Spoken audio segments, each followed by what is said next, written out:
A big hello to all my young friends from Tiny Tot Tales. Dragons are such fierce and scary creatures, aren't they? Yes, usually.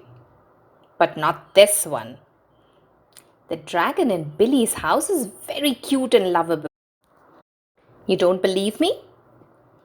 Well, then let's read and find out more about him. Billy Bixby was rather surprised when he woke up one morning and found a dragon in his room. It was a small dragon, about the size of a kitten. The dragon wagged its tail happily when Billy patted its head. Billy went downstairs to tell his mommy. "There's no such thing as a dragon," said Billy's mother. And she said it as if she really meant it. Billy went back to his room and began to dress. The dragon came close to Billy and wagged its tail. But Billy didn't pat it. Well, if there isn't anything as a dragon, then it's silly to pat it on its head. Billy washed his face and hands and went down to breakfast. The dragon went too. It was bigger now, almost the size of a dog. Billy sat at the table. The dragon sat down on the table. This sort of thing was not usually permitted, but there wasn't much Billy's mother could do about it. She had already said there was no such thing as a dragon. And if there's no such thing, you can't tell it to get down off the table.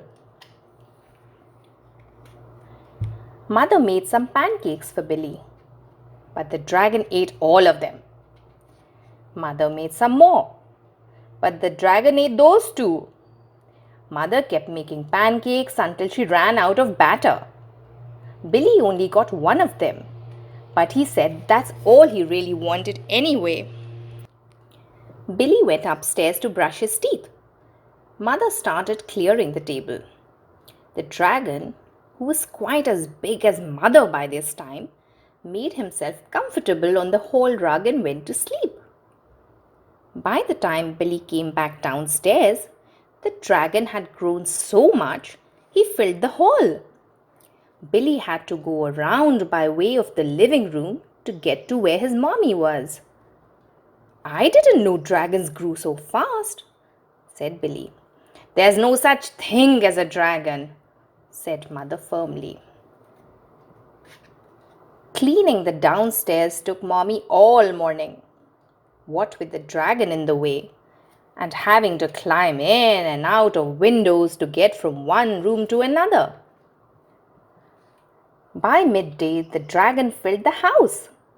Its head hung out of the front door, its tail hung out of the back door, and there wasn't a room in the house that didn't have some part of the dragon in it.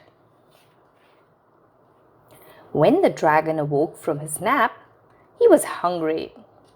A bakery van went by. The smell of fresh bread was more than the dragon could resist. The dragon ran down the street after the bakery van. The house went too, of course, like the shell on a snail. The postman was just coming up the path with some post for the Bixbys when their house rushed past him and headed down the street. He chased the Bixby's house for a few blocks, but he couldn't catch it. When Mr. Bixby came home for lunch, the first thing he noticed was that his house was gone.